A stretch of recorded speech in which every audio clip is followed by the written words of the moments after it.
The UES Discovery drifted through the empty space between stars, like a tiny silver dot against the black canvas of the universe.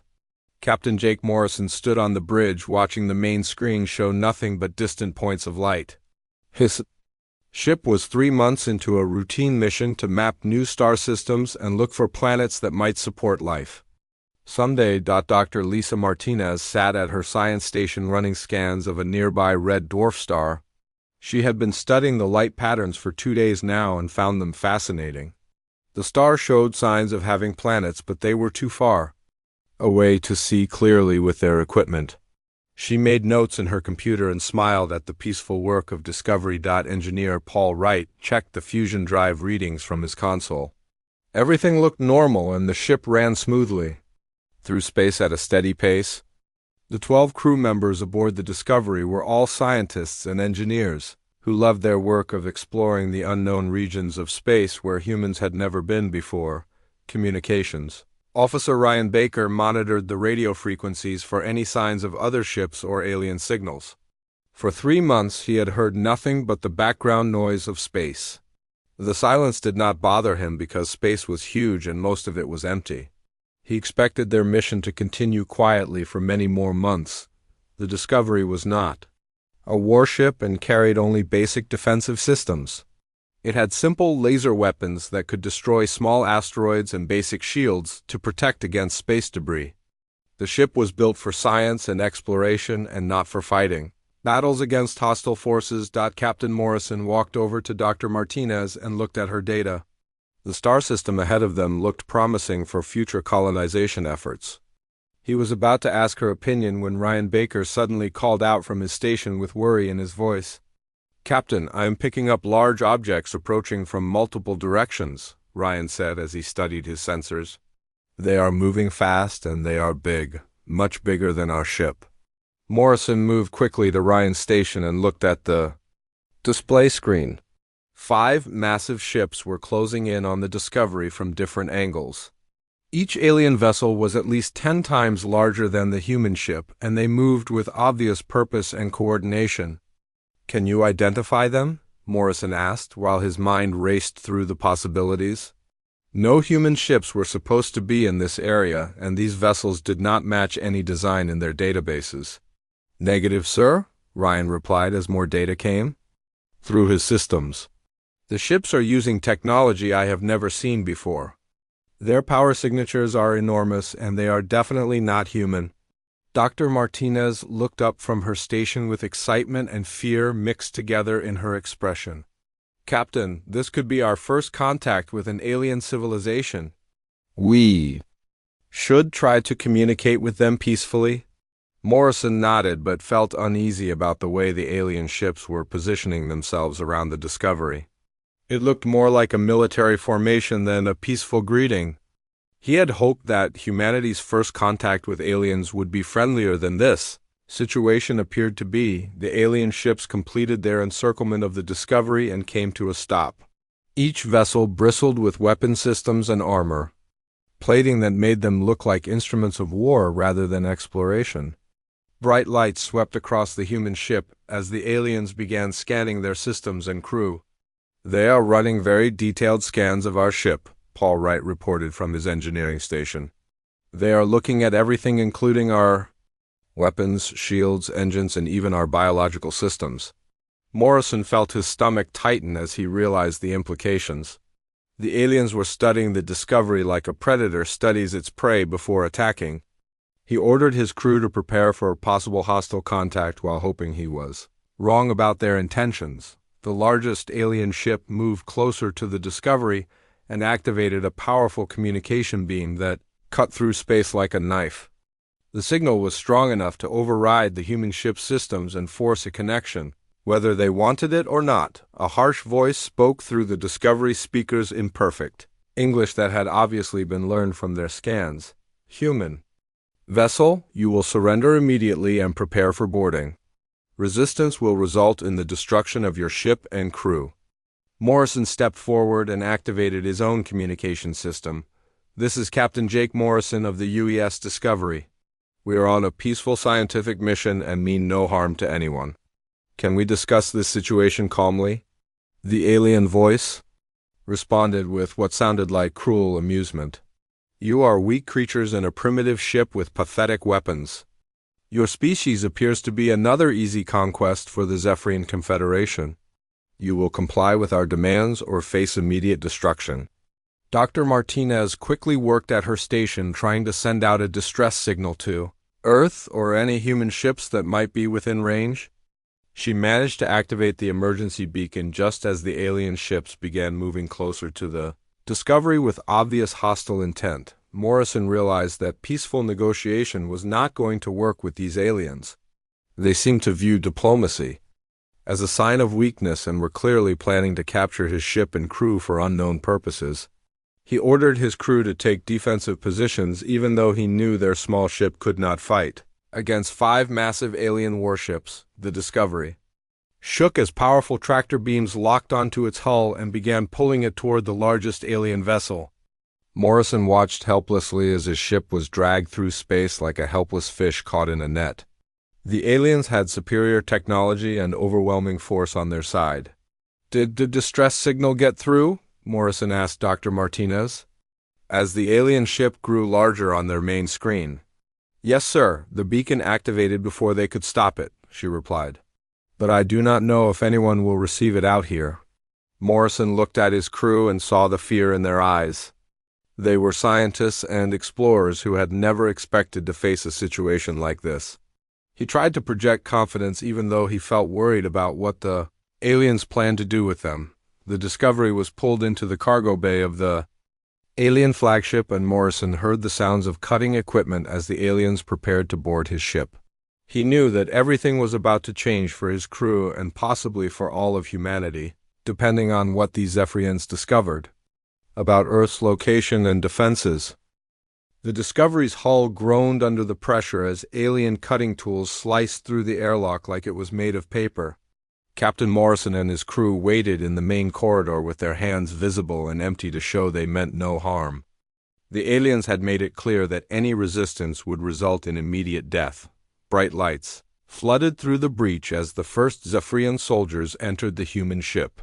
They stood nearly 8 feet tall with gray-green scales covering their reptilian bodies and carried energy weapons that hummed with deadly power.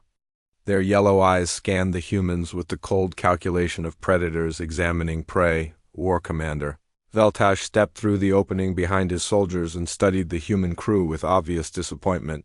He had expected the aliens to be more impressive than these small, soft-skinned creatures who trembled before his forces. The humans looked weak and helpless compared to the mighty Zephyrian warriors. You are the captain of this pathetic vessel, Veltash asked Morrison, in his harsh mechanical voice. The alien's translator device made his words sound flat and emotionless, which made him seem even more threatening than his massive size already did. Morrison stepped forward carefully and nodded. I am Captain Jake Morrison, and these are my crew. Members, we are scientists on a peaceful exploration mission, and we pose no threat to you or your people. Veltash made a sound that might have been laughter if it had come from a friendlier creature. All conquered species claim to be peaceful when they are captured. Your weakness disgusts me, but it will make interrogation easier than usual. The Zephyrian soldiers forced the human crew at gunpoint toward the breach in their ship's hull. Morrison saw that the alien cargo bay was enormous and filled with advanced technology that made human engineering look primitive by comparison. Dozens of alien warriors stood guard while technicians began examining the Discovery systems. Dr. Martinez walked beside Morrison as they were marched through corridors that stretched for hundreds of meters through the alien ship. She whispered quietly that she was trying to observe everything about their captors for future reference. The aliens seemed to be a military society with strict hierarchy and discipline. The humans were brought to a large chamber, with walls covered in alien writing and computer displays. Veltash positioned himself behind a curved desk while his soldiers forced the prisoners to stand in formation before him. The room felt cold and sterile, like a medical laboratory or interrogation facility. Your species appears to be carbon-based with typical biological weaknesses, Veltash began as he studied data on his screens. Our scans show that you have no combat enhancements and your technology is barely above primitive levels. This will be an easy conquest. Morrison tried to speak, but one of the guards struck him with the butt of an energy rifle and knocked him to his knees. The alien commander seemed to enjoy the display of helplessness from the human captain and continued his examination of the data. Engineer Paul Wright helped Morrison stand up again and whispered that the aliens had made a serious mistake in underestimating human capabilities. Morrison nodded slightly but knew they had to be careful not to provoke their captors into violence against the crew. "Tell me about your homeworld's location and defensive capabilities," Veltash demanded as he leaned forward in his chair. "How many ships does your species possess and what weapons do they carry for protection?" Morrison looked at his crew and saw the fear in their eyes, but also the determination to protect Earth from these hostile aliens. He knew that giving away strategic information could doom billions of innocent people to conquest and slavery under Zephyrian rule. "Earth is well defended by advanced military forces," Morrison said carefully. "If you attack our homeworld, you will face resistance that you are not prepared for. I suggest we try to find a peaceful solution to this situation." Veltash stood up from his chair and walked around the desk to stand directly in front of Morrison. The alien commander was much taller than the human captain and used his size to intimidate the smaller creature before him. "Your species follows the same pattern as all the others we have conquered," Veltash said with contempt in his voice. "First you claim to be peaceful explorers, then you make empty threats about your military when captured. 17 different alien races have tried this same strategy and all of them now serve the Zephyrian Confederation." Dr. Martinez stepped forward despite the risk and addressed the alien commander directly. "You're making a terrible mistake if you think humans are like the other species you have fought. We may appear weak, but appearances can be very deceiving." One of the guards moved to strike Martinez, but Veltash held up a clawed hand to stop the soldier. The commander seemed amused by the human female's attempt to sound threatening despite her obvious helplessness in the current situation. "Tell me about these 17 species you mentioned," Martinez said, while trying to gather intelligence about the enemy. "What happened to them after you conquered their worlds?" Veltash smiled with his rows of sharp teeth and seemed happy to boast about his people's military victories. "Some species tried to fight us with their primitive weapons and were destroyed completely. Others surrendered quickly and now work as slaves in our mining colonies and factory worlds." Communications Officer Ryan Baker listened carefully to everything the alien commander said and tried to memorize details that might be useful if they ever escaped from captivity. The Zephyrians appeared to be a conquest-focused civilization that viewed all other life forms as either threats to be eliminated or resources to be exploited. "Our standard procedure is very efficient," Veltash continued as he paced around the human prisoners. "We scout new systems and identify species with valuable resources or strategic locations. Then we capture their ships to learn about their technology and defensive capabilities." Paul Wright realized that the aliens were following a well-practiced routine that had been successful many times before. They expected the humans to follow the same pattern as their previous victims, and had no idea that they were dealing with a completely different type of opponent.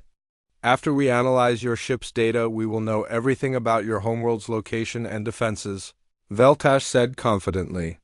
"Then our battle fleets will destroy your military forces and occupy your planet within a few rotations."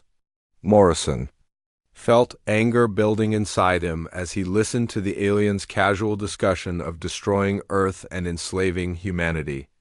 These creatures had no concept of mercy or coexistence and viewed the universe as their personal territory to conquer and control.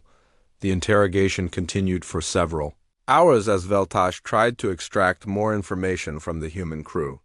The aliens seemed frustrated that the prisoners were not more cooperative, but they were confident that their technicians would soon crack the Discovery's computer systems and databases. Ryan Baker managed to catch Morrison's attention and made a subtle hand signal that indicated the distress beacon had definitely been transmitted before their capture. The captain felt a small spark of hope that Earth forces might be aware of their situation and preparing some kind of response. Veltash finally dismissed the human prisoners to holding cells while his technicians continued analyzing the captured ship. The alien commander was pleased with the day's work and looked forward to adding another conquered species to the Confederation's growing empire of subject worlds and slave populations. 3 days passed slowly in the alien holding cells while the Zephyrians continued their analysis of the Discovery and its crew. Captain Morrison and his people were given basic food and water but were otherwise ignored by their captors, who seemed confident that no rescue would come for the primitive humans. War Commander Veltage spent his time planning the assault on Earth based on the data his technicians had extracted from the human ship's computers. The planet appeared to be defended by a modest fleet of vessels similar to the Discovery, with basic weapons and shields that would pose little threat to Zephyrian battle groups. The alien commander was reviewing attack formations on his command center displays when his sensor officer called out with surprise in his voice, "Sir, I am detecting approaching vessels at the edge of our scanning range. The energy signatures are unknown, but they appear to be the same technology type as the captured human ship." Veltash moved to the sensor station and studied the incoming data with interest. 12 objects were moving toward his position at high speed, and they were definitely artificial constructs rather than natural phenomena. The readings suggested they were rescue ships sent by the human government. "How many vessels are approaching?" Veltash asked as more information appeared on his screens. The objects were still too far away for detailed analysis, but their course was clearly aimed at the Zephyrian fleet's current location. "Initial count shows 12 contacts, sir," the sensor officer replied while working to get clearer readings. "They are maintaining formation and appear to be military vessels based on their movement patterns and energy outputs." Veltash felt pleased that the humans had responded so predictably to the capture of their exploration ship. This would give him the opportunity to destroy Earth's military forces in space, rather than having to hunt them down planet by planet during the invasion phase. "Prepare all battle groups for combat," Veltash ordered his fleet commanders. "These primitive humans are bringing their pathetic warships directly to us, which will save time and resources in conquering their species." The Zephyrian fleet consisted of 5 massive dreadnought-class vessels, each carrying enough firepower to devastate entire planets. Their shields and armor had proven impenetrable to every weapon system they had encountered during their conquest campaigns across 17 different star systems. Admiral Karen Stone stood on the bridge of the UES Thunderbolt and watched the alien fleet growing larger on her main display screen. Her task force had traveled at maximum speed for 3 days after receiving the Discovery's distress signal and was now ready to face whatever threat had captured the science vessel. The Fifth Fleet included 12 heavy cruisers and 40 destroyers, along with Stone's flagship, which carried the most advanced weapons and defensive systems in the human military arsenal. Each ship had been designed and built with decades of combat experience and represented the pinnacle of human military engineering. "All ships report ready for battle, sir," reported Commander Beth Collins from her position at the Fleet Coordination Station. "The alien vessels are significantly larger than our ships, but we maintain superior speed and maneuverability advantages." Stone studied the tactical display and noted how the alien ships were positioned in a defensive formation around what appeared to be their command vessel. The enemy clearly expected a direct frontal assault, which suggested they had limited experience fighting opponents who used advanced tactical doctrines. "Open a communication channel to the alien fleet," Stone ordered her communications officer. "We will give them one opportunity to release our people and withdraw from this system peacefully." The transmission reached the Zephyrian flagship, and Veltash activated his own communication systems to respond to the human military commander. He was curious to hear what threats these primitive creatures would make before he destroyed their entire fleet. "This is Admiral Karen Stone of the Earth Defense Forces," came the crisp, professional voice through the alien communication system. "You are holding 12 human prisoners in one of our ships. Release them immediately and withdraw from this system or face the consequences." Veltash laughed at the audacity of the small human fleet making demands of his superior forces. Aliens had overwhelming advantages in ship size, firepower, and defensive capabilities which made the human threat seem like insects challenging giants. "I am War Commander Veltash of the Zephyrian Confederation," he responded with contempt in his voice. "Your species will surrender unconditionally, or we will destroy your pathetic fleet and proceed to conquer your homeworld as planned." Stone listened to the alien response and felt her jaw tighten with controlled anger. These creatures had clearly captured the Discovery with hostile intent and were planning to attack Earth itself. She had hoped for a peaceful resolution, but the aliens had made their choice. "All ships prepare for combat operations," Stone announced to her fleet commanders. "Rules of engagement are weapons-free. Show them what humans do to those who threaten our people." The human ships moved with sudden explosive speed that caught the Zephyrian sensors by surprise. Stone's vessels accelerated and changed direction in ways that seemed impossible for craft of their size and mass. The alien formation began to break apart as commanders tried to track multiple, fast-moving targets. The first human weapons fire came from unexpected angles as Stone's destroyers used their superior maneuverability to attack from the sides and rear of the alien formation. Energy beams and missile salvos struck Zephyrion's shields with devastating effect that far exceeded what the aliens had predicted. Veltash watched his sensor displays in growing alarm as human weapons tore through defensive systems that had never been penetrated by any previous enemy. The small human ships moved like living creatures, avoiding return fire while striking with surgical precision at critical system nodes. "How are their weapons penetrating our shields?" Veltash demanded of his tactical officer, who was struggling to understand the combat data flowing across his screens. The human technology appeared to be specifically designed to counter Zephyrian defensive systems. "Sir, their energy frequencies are modulating in patterns our shields cannot adapt to," the officer replied with panic in his voice. "They are using weapon systems we have never encountered before, and our countermeasures are ineffective." The battle turned into a massacre as human ships systematically destroyed the alien fleet piece by piece. Stone's tactical doctrine focused on overwhelming firepower applied with precise timing to critical vulnerabilities in enemy ship designs. The Zephyrians had never faced opponents who combined superior technology with centuries of military experience. Captain Morrison and his crew watched the battle through their cell's small window and saw the alien fleet burning around them. The mighty Zephyrian warships that had seemed invincible were being reduced to debris by the swift and deadly human military vessels. "My God," whispered Dr. Martinez as she watched a human destroyer single-handedly destroy an alien dreadnought 10 times its size. "I never realized our military was this powerful compared to other species." Morrison felt pride and relief as he saw Admiral Stone's fleet demonstrating why Earth had remained unconquered despite exploring a dangerous universe. The human military had learned hard lessons during centuries of warfare and had applied that knowledge to create the most effective fighting force the galaxy had ever seen. Veltash realized his fleet was doomed and desperately tried to signal surrender before the humans could destroy his flagship. The war commander, who had conquered 17 species, was about to learn what it felt like to be completely outmatched by a superior opponent. War Commander Veltash stood on his burning bridge as emergency lights flashed red throughout the damaged Zephyrian flagship. 4 of his 5 dreadnoughts were already destroyed, and his own vessel was crippled beyond repair. The human fleet had torn through his forces like a knife through soft flesh. "Sir, the humans are demanding our immediate surrender," his communications officer reported with terror in his scaled features. "Admiral Stone is giving us 30 seconds to comply, or she will finish destroying our ship." Veltash looked at his tactical displays and saw the 12 human warships positioned around his flagship like predators surrounding wounded prey.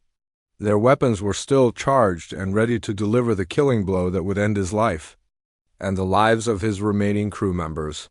"Signal unconditional surrender," Veltash ordered with defeat heavy in his voice. For the first time in his military career, he was forced to bow before a superior enemy.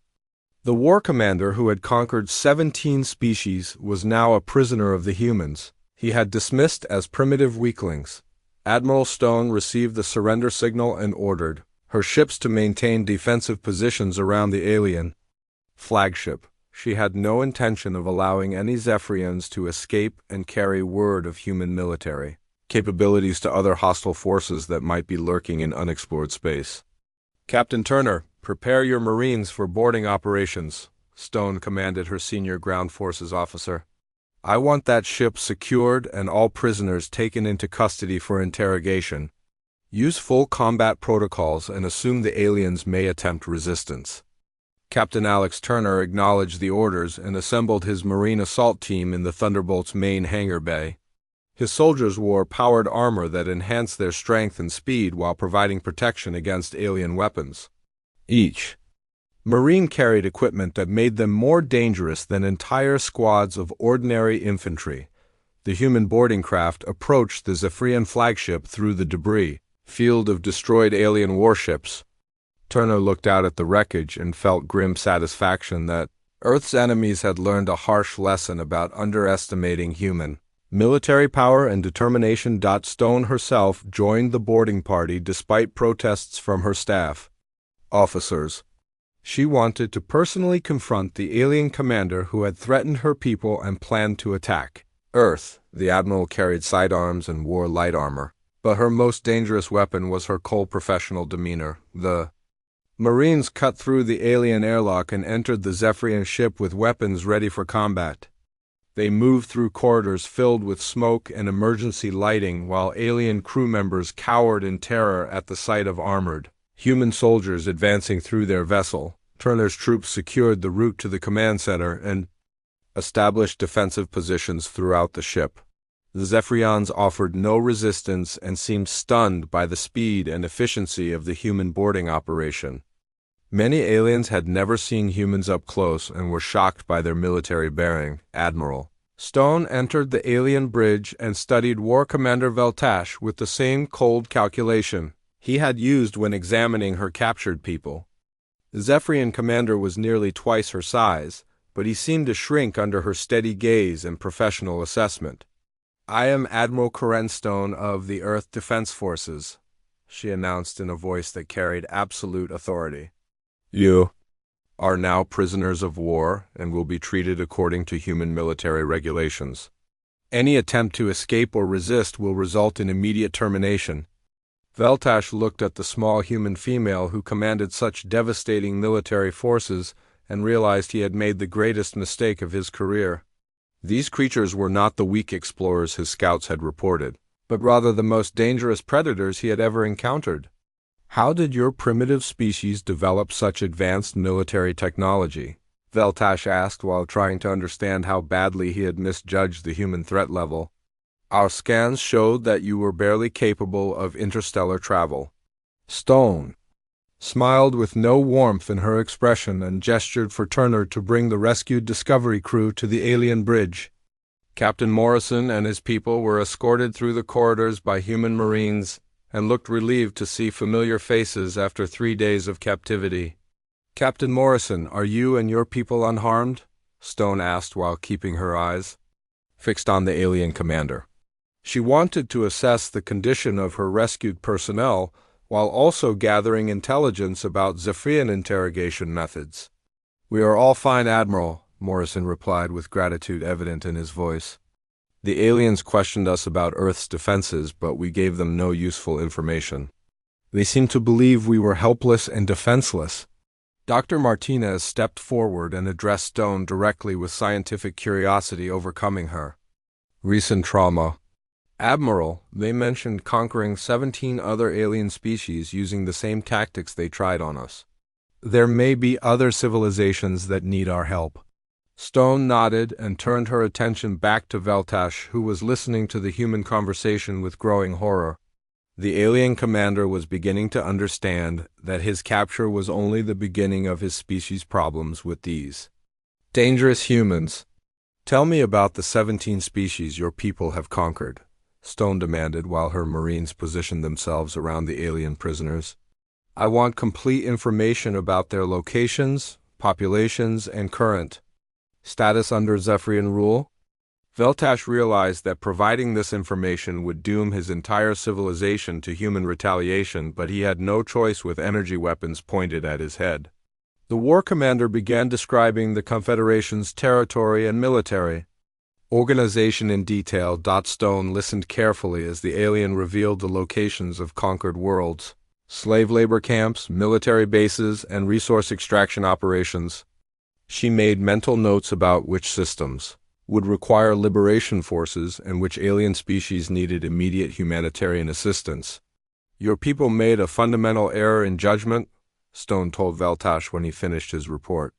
"You assumed that because we prefer peaceful exploration we must be weak and defenseless.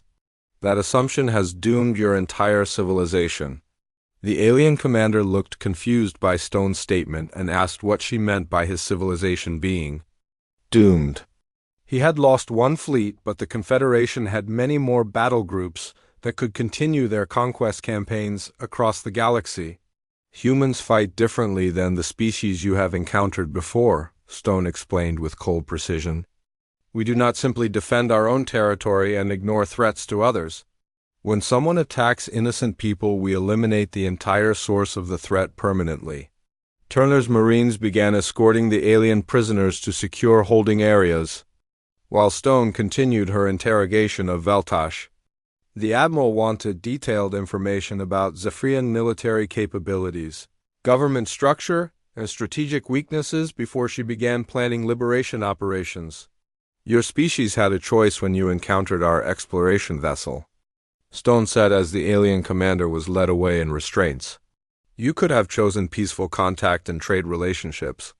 Instead, you chose conquest and slavery. Now you will face the consequences of that choice." Veltash was placed in a secure cell where he would spend the remainder of his life learning about human concepts like justice, mercy, and rehabilitation. The war commander, who had terrorized 17 species, would become an object lesson about the dangers of provoking peaceful civilizations. Stone remained on the alien bridge, studying the tactical displays and computer systems while her technical teams began downloading the complete Zephyrian military database. The information would be invaluable for planning the liberation campaigns that would free every conquered species from alien oppression. "Admiral, we have recovered all our personnel and secured the enemy vessel," Turner reported as his Marines completed their sweep of the ship. "The aliens have provided detailed intelligence about their entire military organization and conquered territories." Stone nodded with satisfaction and began planning the next phase of operations. The galaxy was about to learn that humanity was not just another species to be conquered or ignored, but rather the protector of those who could not protect themselves from predators like the Zephyrians. 6 months after the destruction of War Commander Veltash's fleet, the galaxy had become a very different place. The mighty Zephyrian Confederation that had terrorized 17 species for generations no longer existed as a military threat. To anyone, Admiral Stone stood in the command center of Liberated Station, a massive space facility that had once served as the central hub for Zephyrian military operations.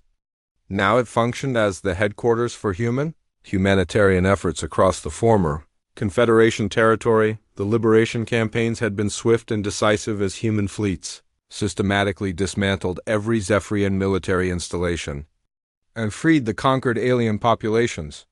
Each operation followed the same pattern of overwhelming force applied with surgical precision to minimize casualties among the oppressed peoples. Commander Beth Collins approached Stone with the latest reports from the 17 liberated worlds.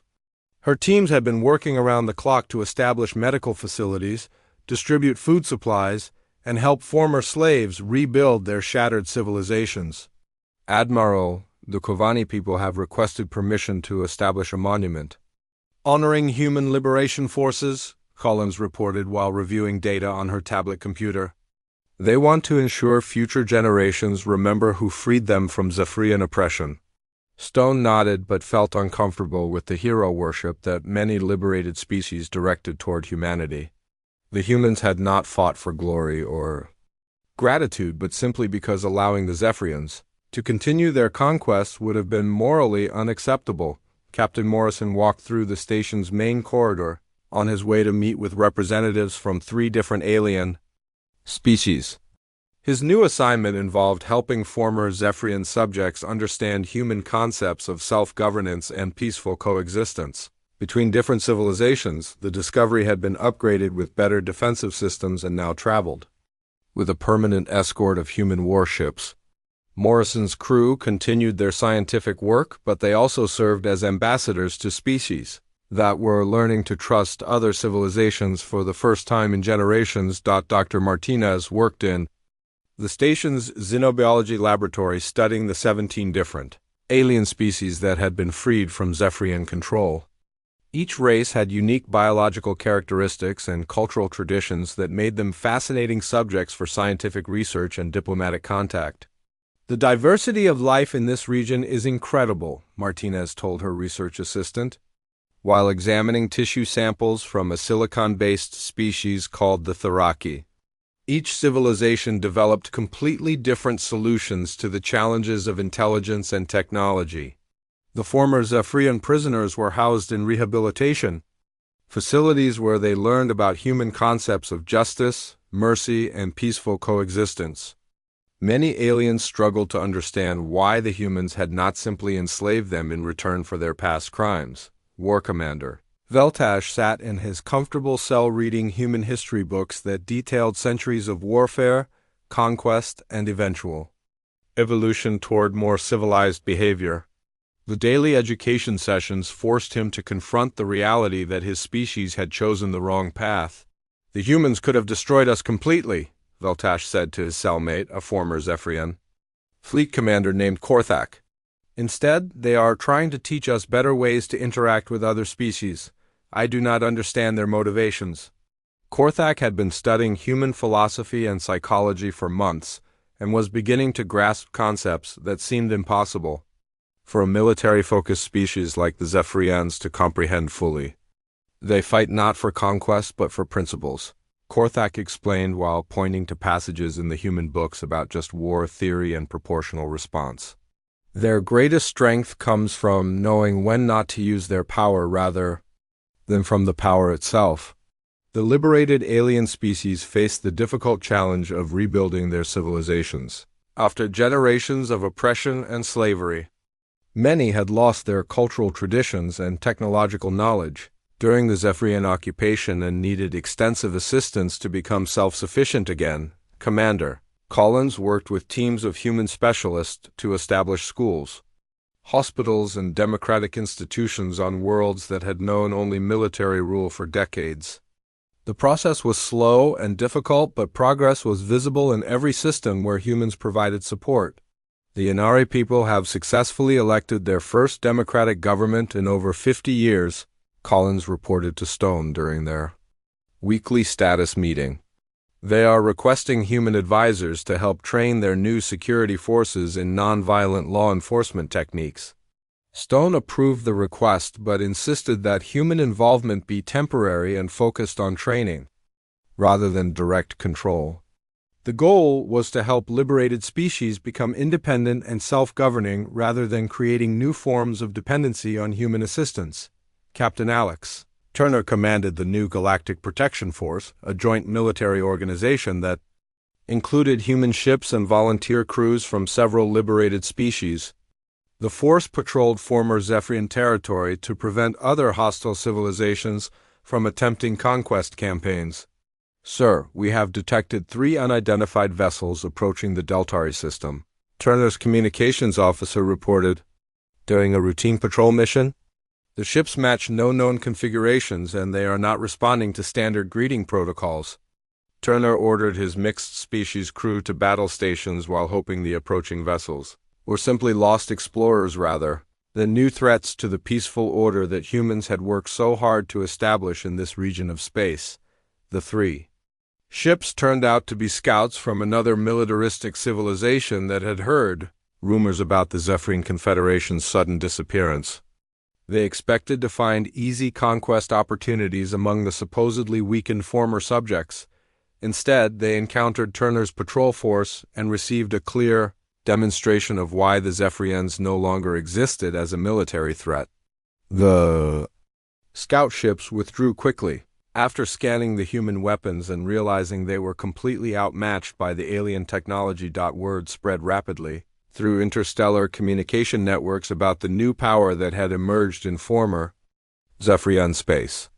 Aggressive species began avoiding the region while peaceful civilizations expressed interest in establishing diplomatic and trade relationships with the human-led alliance. Stone received regular reports about other hostile civilizations that were reconsidering their expansion plans after learning about human military capabilities. The galaxy was becoming safer not because humans had conquered it, but because they had demonstrated that some species were simply too dangerous to provoke. The Galactic Protection Accord was signed by representatives from all 17 liberated species plus dozens of other civilizations that requested membership in the human-led alliance. The treaty established principles of mutual defense, peaceful dispute resolution, and collective response to aggressive expansion by hostile powers. Dr. Martinez attended the signing ceremony as Earth's chief scientific advisor and watched with pride as former enemies worked together to create a more peaceful galaxy. The alliance represented everything humanity had hoped to achieve through exploration and diplomatic contact with alien civilizations. "This is what we dreamed of when we first left Earth," Martinez told Captain Morrison as they observed the diverse alien delegates working on treaty language. "A galaxy where different species cooperate instead of trying to destroy each other." Morrison nodded and thought about how different things might have been if the Zephyrians had chosen peaceful contact instead of attempted conquest. The Discovery's original mission of scientific exploration had evolved into something far more important and meaningful. The human fleets began withdrawing from liberated systems as local defense forces became capable of maintaining their own security. Stone insisted that human presence be temporary and focused on training rather than permanent occupation of alien territory. "We are explorers and peacekeepers, not conquerors," Stone reminded her officers during a final briefing before returning to Earth. "Our job was to remove the Zephyrian threat and help these species rebuild their civilizations. That mission is now complete." The former war commander Veltash completed his rehabilitation program and was released to work with human diplomatic teams as a cultural advisor.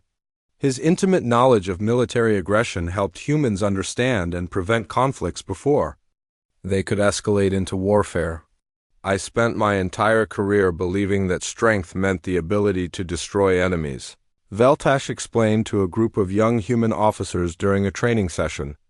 "Now I understand that true strength comes from the wisdom to know when destruction is necessary and when it is not." The Zephyrian species itself was not destroyed, but rather transformed through education and cultural exchange with the liberated civilizations they had once oppressed. Many former Confederation citizens became valuable members of the new galactic community. Captain Morrison returned to his exploration duties aboard the newly commissioned UES Discovery II, a vessel that combined scientific equipment with advanced defensive systems and a permanent military escort. The galaxy was safer now, but humans had learned the importance of being prepared for unexpected threats.